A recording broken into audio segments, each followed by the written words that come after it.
Hey, this is János, this is Shutter and Chill, and today we are going to have a look at the most unfair comparison in the history of digital cameras, because I will be comparing one of the very first digital cameras of Canon to the latest of the mirrorless today.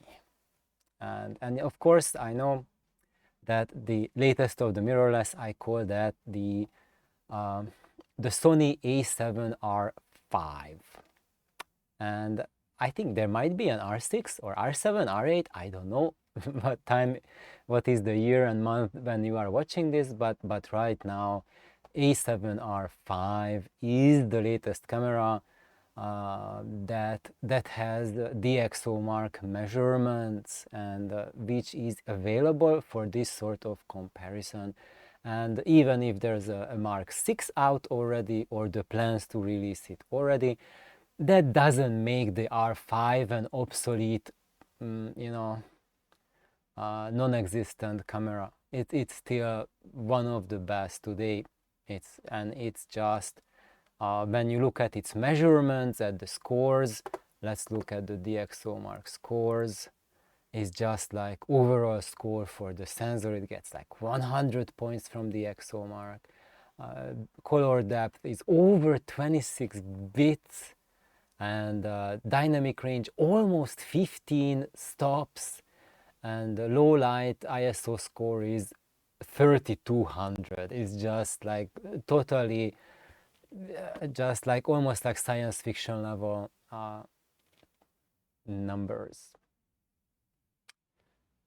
And when we look at the other partner, that is the Canon EOS 10D, which was actually the first of Canon's lineup of prosumer cameras, like pro-consumer cameras. So the Canon, when they got into digital camera manufacturing, they teamed up with Kodak, and with Kodak they created their first digital camera, and Nikon did the same thing. They also teamed up with Kodak, and the first digital cameras of these two companies, Nikon and Kodak, were like on the part of Canon. It was like Canon optics with Kodak digital part added to it, so like Kodak sensor, and the Nikon same thing, Nikon optics with Kodak sensor. And then these diverged totally, and they just imported their own respective technologies from Kodak, and they took it and played around with it. And Nikon did something very funny, because like there are the early Nikon sensors like the D80, D200. Actually, those were not Nikon sensors, they were Sony sensors. So they used Sony sensors for those CCD sensor technologies. And then when CMOS technology came out, then Canon started using, I think it started using it for their 1D series, which was their professional series of cameras. And once they had that bigger format camera, I mean, under bigger format, I don't mean medium format, because it was an APS-H size sensor when it came out, but it was like a bigger size, bigger chunky camera with the extra grip. And what they did is that when they wanted to have a line of cameras that is more accessible, so it's cheaper and more people can use it, and it's more similar to what the film cameras of the day were, that kind of size and format, like this one here, that's the 10D. And basically what Canon did is they took the 1D and they scaled it down into the 10D. So the Canon 10D was the first of the APS-C line that became the popular line of the APS-C Canons. It was not the first APS-C digital camera. They had the D30 and the D60 before that, but that was a totally different development. The 10D was scaled down from the 1D. So it's like it represents a totally different line of evolution, different sensor technology.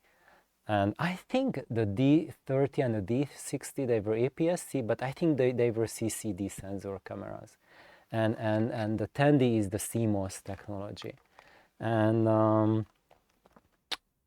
what happened here is that we are talking about the first of Canon's APS-C cameras that became known, that became famous and sold worldwide. And this is year 2003. So this camera was introduced in year 2003, and actually today, actually not today, 2 weeks ago, I bought it from eBay for $28. Yes. So its list price when it came out was like $1,500, and now it's like at a fraction of it, much less. So when we look at its specifications, it lists like indicative price $350. I don't know when was this data pulled, probably like 10-15 years ago, when DxO Mark measured it, and back then probably this was the indicative price. Today the indicative price would be $20-30. And compare that to the price of today's latest and greatest, almost $4,000. So you can buy more than 110Ds for the price of a single Sony A7R5. So I just mentioned this because for those of you who are teachers in schools or art schools, and you want to have the class or your kids use a camera that is a capable camera, and teach them how to be a photographer, teach photo skills, then and your school doesn't have the budget for a dozen Sony A7R5s, then it's not the end of the world. If you have a budget for one, you can buy 100 of the 10Ds, which is enough to supply a dozen schools in a city with enough cameras for all of the students in the art class.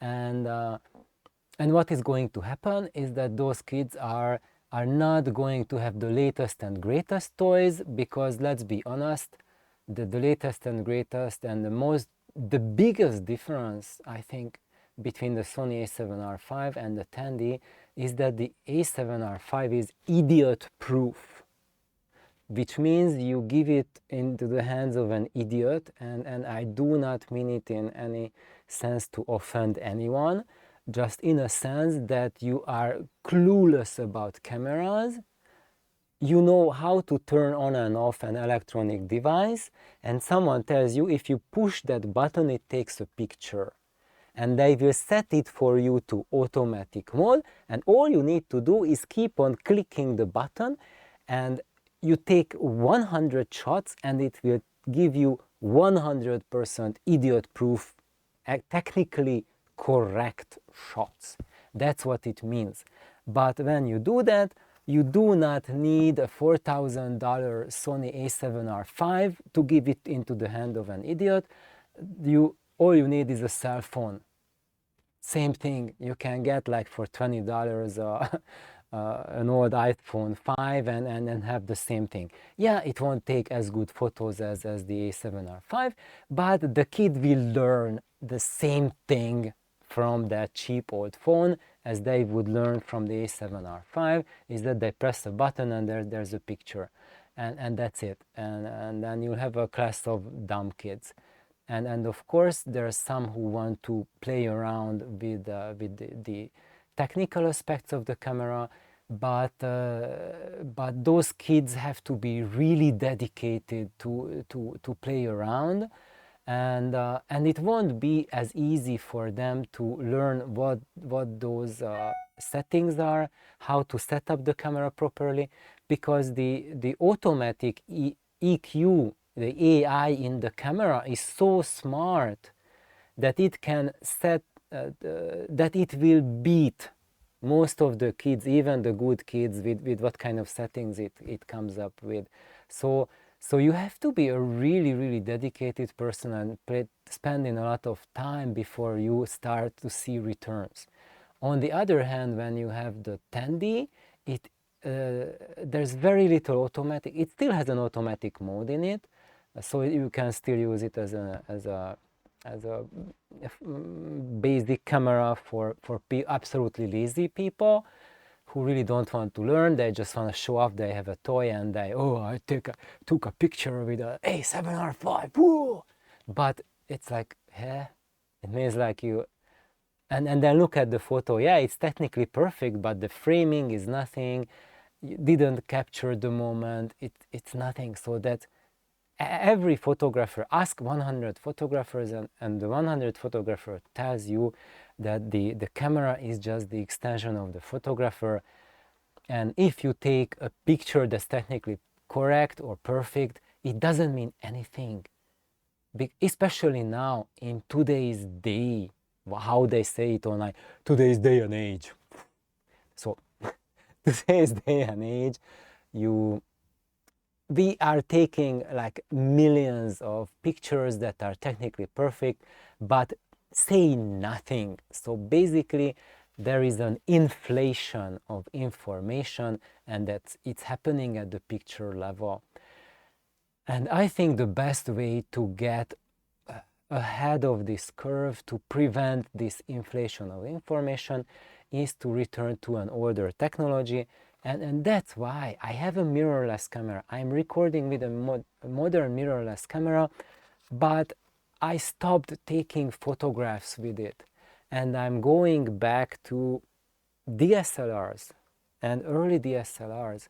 And the reason for that, because I'm using them in manual mode. So that forces me to go down to the basics and to become a better photographer, and to focus on what really matters, is how I want to compose that shot, look at the moment, and I'm aware of all the parameters and the camera settings. I need to be aware of all those settings to translate everything.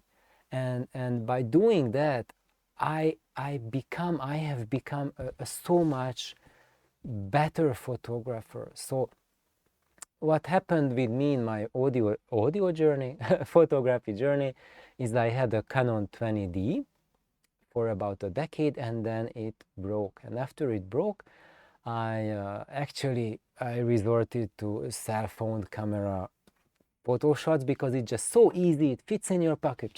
You take shots, perfect. And actually, I took tons of shots with cell phones, but they're worthless.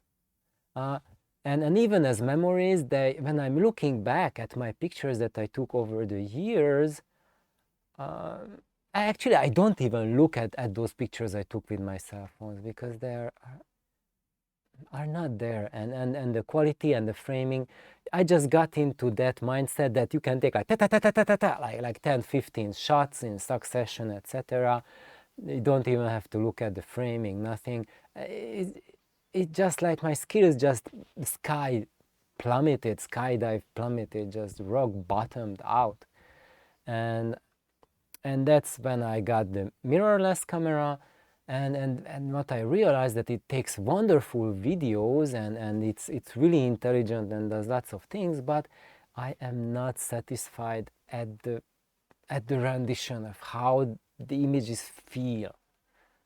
And of course, I think, and probably you think this because you are watching this video, I think the entire camera community feels that there is something missing in my camera, in my modern mirrorless camera, and I can avoid that and make it better by purchasing a more expensive mirrorless camera. And we expect that now life will become better and better because we can step up and up with more and more expensive cameras. So now I'm recording on a Canon M50 Mark II, which by now is a really cheap mirrorless camera. And I could step up by getting a Canon RP or an R or an R6, or getting up to an R3, which is comparable in level to the Sony A7RV. And yeah, it would get better and better, but would I be satisfied? And that's one question. And the second question is that do I need to spend like such ridiculous amounts of money to get there, or is there another way? And what I've done is that I got myself a Canon 5D Classic, and that absolutely made me as happy as I was in the days when I had the 20D, actually even happier. And now I got the 10D as well, just because I found it on eBay listed at $25. And I did fierce bidding, really fierce bidding. I think probably this was one of the bloodiest bid histories in the history of eBay, and I finally won it out at $28. I think there was one person crying, and that was the poor seller, because that wasn't a very fierce bid. So this is what you can expect when you are going for a Canon 10D. And I started shooting it. I've been shooting it for 2 days, and I'm just extremely satisfied with what I'm getting. And I think this camera is worth way more than $28. So now let's have a look. This is what the video is about. Let's have a look. How does it compare against the A7R5? This being, at this moment, a 21-year-old camera from year 2003. So what does 20 years of development give us in camera technology? Of course, in one way, it's almost incomparable if you look at the focusing mechanism, in-body image stabilization, all of those things. But talking about in-body image stabilization, I have an image stabilized lens on it. We don't need to put it in the camera. If it's in the lens, I can take 1/6 of a second, 1/6, and they are tech sharp with this image stabilized 24mm EF lens, and so that's quite a bit of image stabilization on it, and works on a 20-year-old camera, 20-year-old lens, maybe even more than 20, and so you don't need to pay like extreme amounts of money to get image stabilization. But other than that, let's look now at the sensor. What do you get pixel per pixel? What was the change? So of course, when we look at it, we see the resolution for the 10D, it is 6 megapixels. And don't read everything that you read, especially like with ChatGPT and data that's like compiled by big databases. It's not 6.52 megapixel, it's perfectly 6.00 megapixel, and that's because that's the actual pixel count. It's 3072 by 2048, so 3K pixel by 2K, like 1K equals 1024, so twice that in the height and 3 times the width, so that's exactly 6.00 megapixels.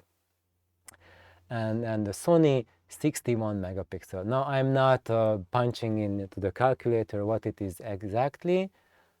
Oh, here, look, they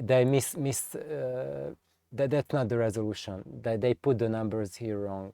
It's 3072 by 2048, and we will have a look at it. I will show you the raw files, and this is not the resolution of the raw file. That they have it wrong there. So for the Sony, what we have is basically 6 megapixel versus 61. We have 10 times the megapixel count, and that's just absolutely huge. So there, 20 years of development got us 10 times the resolution.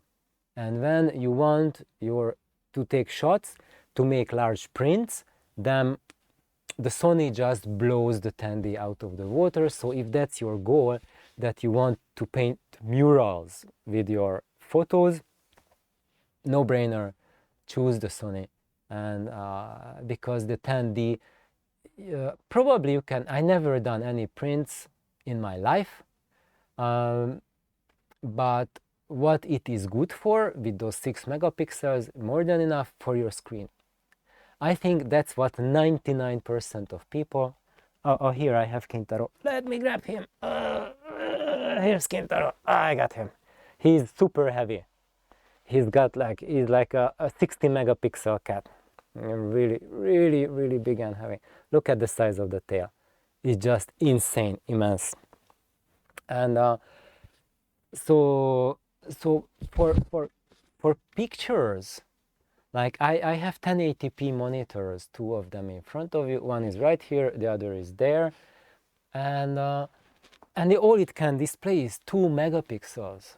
So the 10D, it still takes like 3 times the megapixels of this monitor. And I'm thinking that I want to upgrade one of the monitors to a 2560 by 1440 monitor. That's like little high resolution, but even that is 4 megapixels. I'm still getting more resolution per picture than what that monitor would display.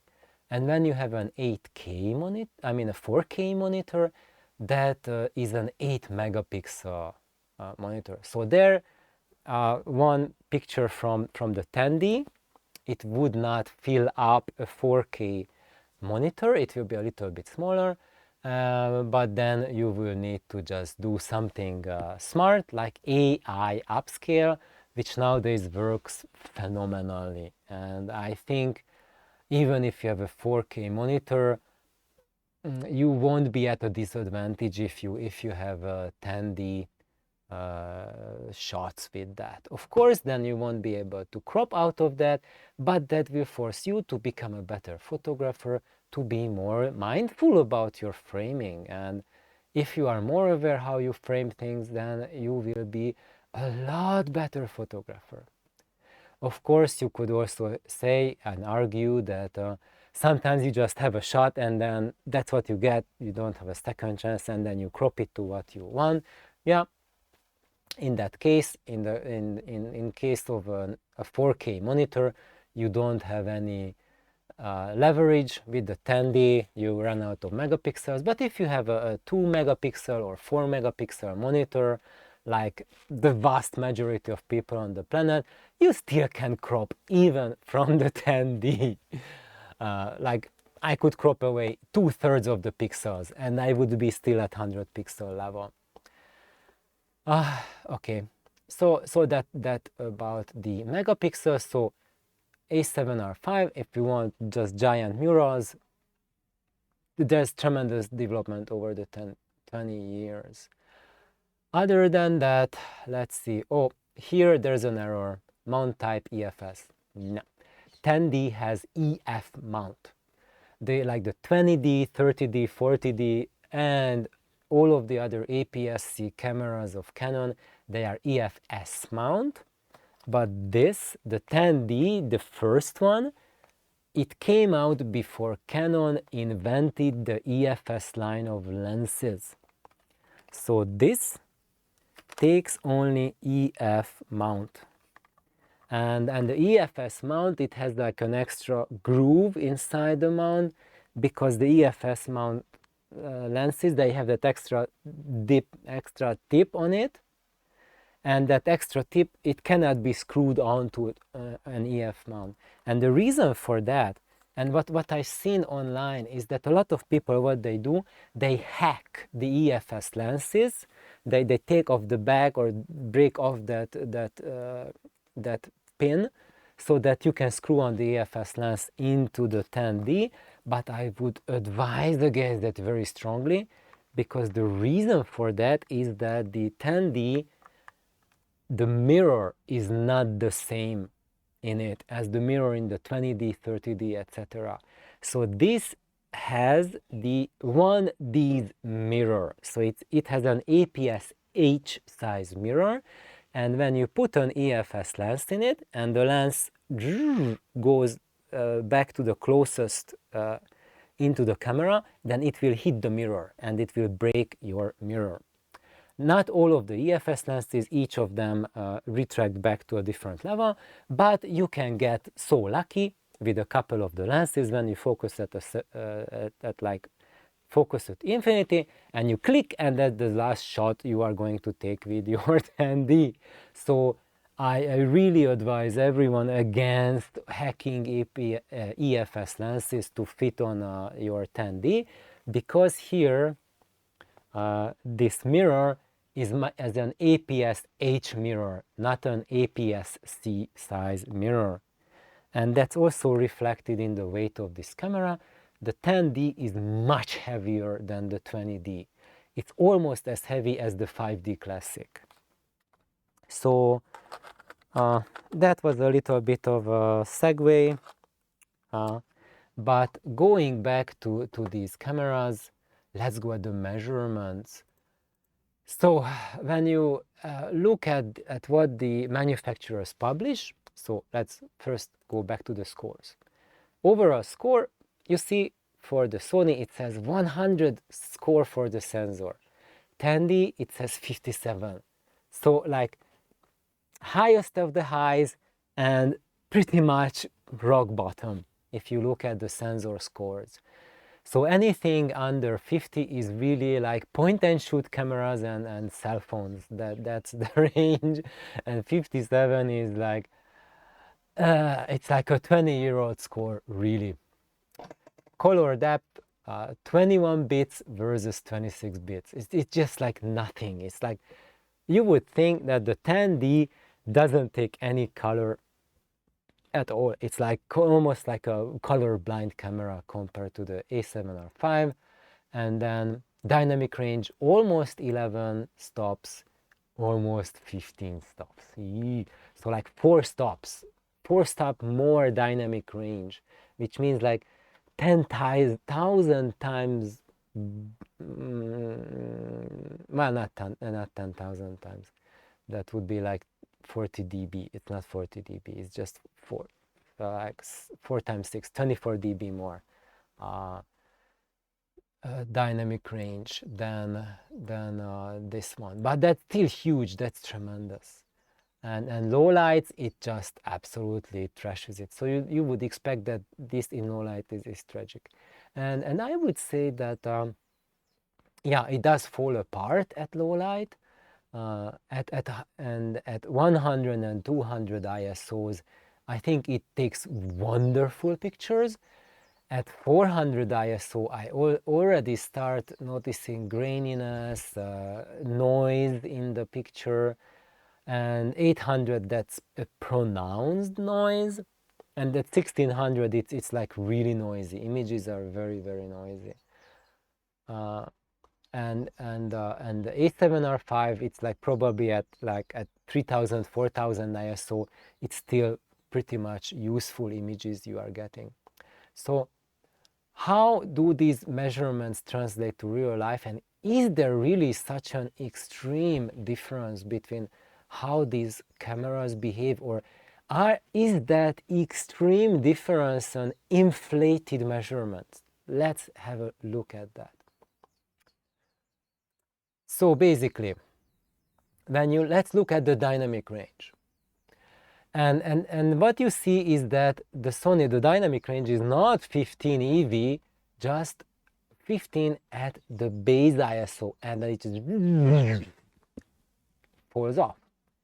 And that's true for every single camera ever made, because as the ISO gets higher, as there's lower light, as you're pushing the camera more and more, it can get smaller and smaller dynamic range. So if I have a lot of light, I have a big range between 0 and max. Now if I have half that amount of light, now my range is half again. So the range is getting smaller and smaller. And that's what these curves tell us. That when you are looking into a camera, what they specify as dynamic range is only at the base ISO. And I would say that now the newest breed of cameras is cheating in these scores, because the base ISO is much lower than the older cameras. So you see here they have a base ISO of 50. And here the base ISO of the 10D is 100, but it was higher than 100. It was actually measured at 113. And nowadays, let's see what Sony does. Manufacturer ISO 200, measured 144. So they put the base ISO lower than what the dial tells you. And what that means is that it's not going to collect as much light, but it's going to have a wider dynamic range. So I think that's kind of like a scheme to artificially inflate the dynamic range numbers.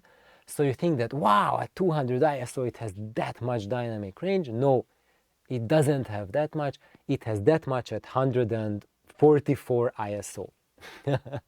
But they put the 200 ISO label on the button, and that gives them like a half an EV better dynamic range of the paper compared to actually measuring it at 200, actually having it at 200. And I think that's kind of like it became because of the battle between companies. They want to rank up their numbers to have higher dynamic range, better colors, etc., etc. And they realized early on, Sony especially early on, how the game works, that we have to drop the ISO and not use the actual ISO, but just keep it as a completely fictional number. While Canon, especially in the early cameras, kept it as an honest number, and they paid the price of it. Namely, they lose out badly on the numbers wars, not because the camera is bad, but because they're being honest with their numbers.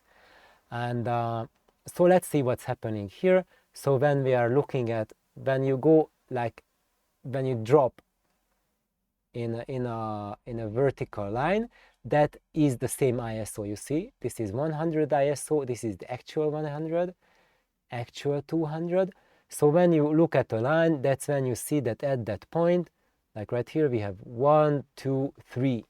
So 3 EV difference between the Sony and the Canon at 200 ISO. So it's like 3 stops of difference, and you see the slopes are roughly identical. So we have these 3 steps between each of the ISOs. And that's how you normally use your camera. If there's a shot that you take at 200 ISO, if it's a Sony, a Canon, a Nikon, a Fuji, whatever, you take it at 200, right? And then you need to compare what the two are. And when you look at that, how you actually use your camera, there is 3 stops of dynamic range difference in the camera, and not these 4 stops that the scores tell you. However, in addition to that, there's also that extra stop of difference when you use the base ISO at the Sony. So it means that this camera has an extra layer of functionality compared to the 10D, which is when we have a really extreme amount of light, such as, for example, here in Hawaii, you go out in the sun and take shots in direct sunlight, then you have an extra EV stop at base ISO to get your picture right. So then if you take a lot of shots in those environments where there's extreme dynamic ranges and there's a lot of sunlight, then this camera has that as an extra advancement for the 20 years and those billions or tens of billions of dollars of investments that went into sensor development, camera development since the Canon 10D at year 2003. So that tens of billions of dollars translated for us that extra usability to have a really wide dynamic range when everything is wide open. And other than that, there's like a constant 3 EV advantage. Plus, we also have the advantage of the low light game that was non-existent in 2003. And the reason for that is here, when you look at that, that it says ISO 1600, and this is like coming from the era of film cameras, and there 1600 was the top. And people didn't even conceive of, didn't even think that we want anything more than that. because this was the equivalent of a film camera, and that was it. So having 1600 was just playing game with the film cameras, and the idea that we can push it further than that came much later on. So what else? Let's have a look at the signal to noise ratio, and this is at 80% grayscale, so it means like kind of like the meat of the image that you have. So this is not the dynamic range extremes, but this is the mid-range. This is talking about what's in the 80% of your picture, of an average picture. That's the 80% grayscale, which is not super bright, not super dark, but the majority of what you see in the majority of photographs. So this is going to tell you the meat of your photos that you are getting, and the dynamic range is telling you how it deals with the extremes. Because the dynamic range doesn't tell everything. It just tells you how it deals with the extremes, but it doesn't tell you how it deals with the meat. And usually that's a rule, that when you voice a sensor and how you read out the data from the sensor, it's either voiced to be really good at the extremes, to have an excellent dynamic range, but in that case the mid-range is not read out with that much precision, or you can focus on reading out the mid-range with more attention, paying attention to the programming, to the electronics, to get that area, to focus on that area. In that case, there's less attention, less ability to retrieve the extremes in the dynamic range. So these facts of physics, of how electronics work, how programming works, how signal processing works, this is the basis of that observation that photographers made time to time, is that these cameras that have like really wide dynamic range, they don't do as well with the colors. That's why like Canon cameras that measure usually tragically to mediocre, they have much better color than those Nikon and Sony cameras, which have like excellent dynamic range, excellent measurements, excellent things, but they just can't get the color right, and that's because they can't get this region right, which you can guess from the 80% gray signal to noise. And you see here the difference is not as big, or I would say closer, but they are still far apart. But now comes the twist, because when we look at that, let's look at the tonal range. Also, Sony leads color sensitivity. 10D is left in the ditch. But what these measurements are, what all of these that I scroll through, these all have taken into account the 60 megapixels versus 6 megapixels. So what we have looked at is also the increase in the pixel count. And what this, it says print, these measurements, these refer to the ability of your camera to make a large print. Now, this is very different from what the camera can record per pixel. So, until now, what we have looked at was the scenario of comparing a print made by the Sony A7RV to a print made from a Canon 10D. And what these measurements show is that the A7RV will blow the Canon 10D out of the waters in large prints like there's no tomorrow.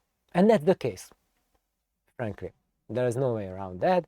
And we cannot really say that the 10D is capable today to print mural size prints, because it cannot.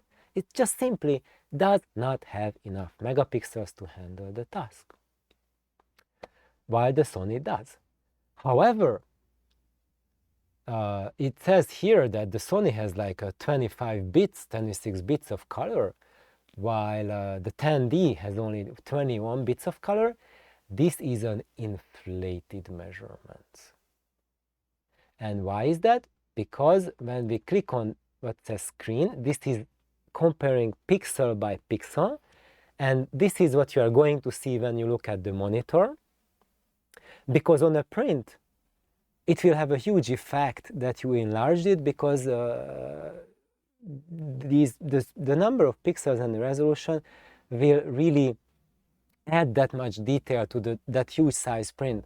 But on the screen, a lower megapixel camera will be more advantageous, because if you have higher megapixels, you have to scale it down, and you are losing, and all it comes down to what is in each pixel, what is the information count in each pixel.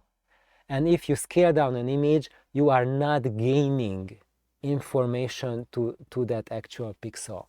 And when that happens, look at that. Looking at the color sensitivity at the pixel level, that's what the screen says. And this is when you are getting, when you look at your 1080p screen, when you look at your 2500 by 1440 screen, and if you have an 8K screen, then the Canon won't fill it out completely, but it will fill out like most of the screen. Anyway, when you look at that, actually each pixel displayed on your screen from the color 10D will have more color information than each pixel from the Sony A7RV. I really hope that this sinks in for everyone, that as a sensor, as each pixel is more capable in the color department on the 21-year-old 10D than the super duper mega expensive Sony A7RV. I think that's absolutely nuts when we are looking at comparable ISOs. And even when we look at the extra base ISO, where the camera has an easier job to get more dynamic range, more color depth, more etc., even there, look at that. Sensitivity for Sony is 21.7 bits, and Canon is 21.6 bit. Just Sony can get like marginally more by dropping the base ISO to 1/3 of what Canon's is. Let's see, is it 1/3? Measured ISO 113 for the 10D and 74. No, it's half, almost half. So half of the ISO. I was exaggerating here. So at their base ISO, it's just barely, the most modern technology, just barely beating the 20-year-old camera. And other than the base ISO, you click the Sony to anything else, you click it to 200 ISO, the old Canon 10D in colors will beat out the color information on your screen compared to the Sony A7RV, not by a subjective test where you can believe the person or not. No, this is black and white, measured and provided for us. There it is, you can read it for yourself, that the orange line of the 10D, in every point where there is a basis of comparison between the cameras, because you always have to compare them in these vertical lines, because that is the equivalent ISO, it beats off the Sony, not by much, but a little bit, by a little bit it beats it off. Let's look at the tonal range at the screen. Gosh, it beats up the Sony again. What on earth? Of course, as you see, with the Sony we have that base ISO, that extra that is not in the 10D yet, and we also have the extreme low light, which is not present in the 10D, but at the range the 10D is performing, across the whole of the range, well, from here to there, it's beating the Sony. There at the extreme 1600 ISO, it's exactly the same as the Sony in the tonal range, but other than that, it beat it with the color, where there's a comparison between the two cameras. It beats the Sony. How about signal to noise? How much information is on the screen? Beats the Sony. What on earth is happening? So we see 20 years of development in sensor technology and in signal to noise ratio at 18% grayscale level, tonal range, color information. The 20-year-old sensor is beating up the hyper-modern Sony A7RV sensor at the pixel level. The only game where Sony wins is the dynamic range. So when we look at the screen, it's still better, but not by 3 stops of EV, just only between 1.5 and 2 stops, depending on which ISO setting you are looking at. So if this was, let's say, like sports games with 4 different tasks, let's say like a strongman competition, and signal to noise 18% gray, dynamic range, tonal range, color sensitivity being 4 elements, let's like rock lifting and truck towing and things like that, wheel of pain, then if we have these 4 numbers, then at dynamic range the Sony wins, but the other 3 numbers are won by the 10D. So if we would use the same scoring as they score in the strongman, then the Sony loses the strongman competition against the 20-year-old 10D that costs 100 times less. When you are looking for photographs that you watch on your computer screen. And of course, these photographs need to be taken by a person who knows how to use that camera, who knows how to operate the camera, because the 10D doesn't have any idiot guide in it. So if you don't know how to use the camera, you are not a good photographer, it won't magically set you all the settings to take the best shots. And however, do not despair, because my next video will be about me not taking the perfect shot and how much can you rescue it. So if you are just an ordinary user and you're not feeling comfortable about this old camera because you want that buffer from the new camera, you want to be able, you know by experience that if I try to take a picture manually and it's not perfect and I cannot go back in time, that moment is lost. Is my photograph lost for good?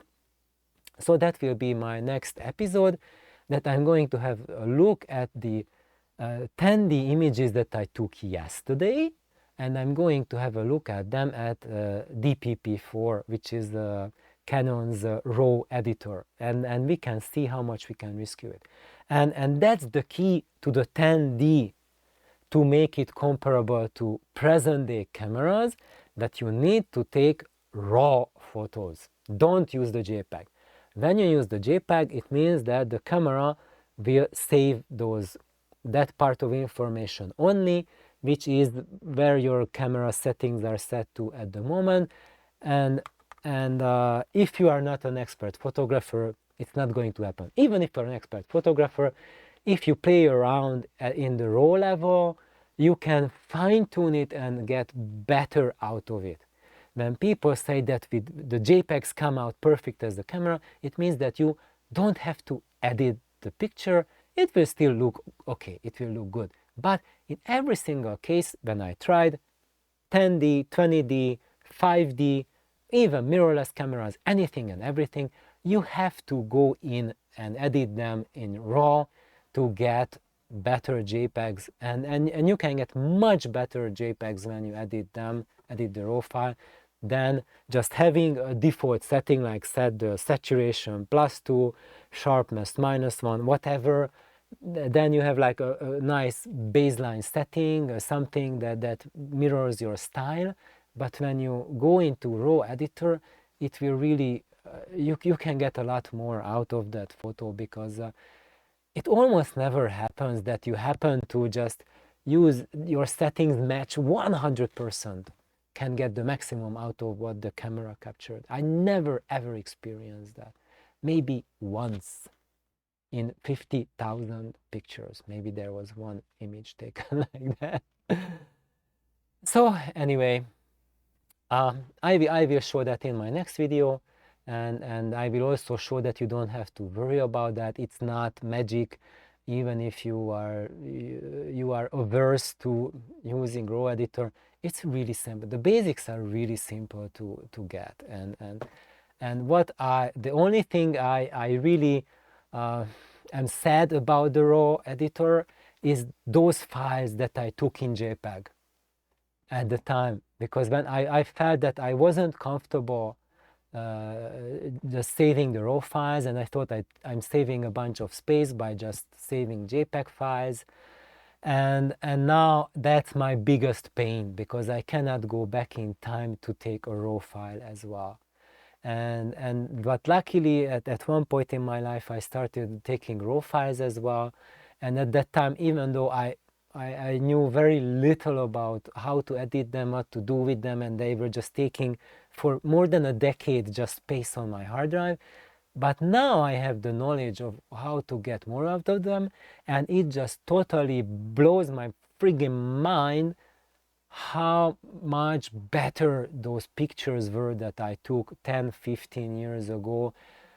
They are at that level that now I feel that getting a mirrorless camera was useless to take photographs, because what I needed was not an upgrade of my cameras from old DSLR to mirrorless, but the upgrade of my knowledge of how to use those old mirrorless camera, those DSLR cameras properly, how to get out the information from those files.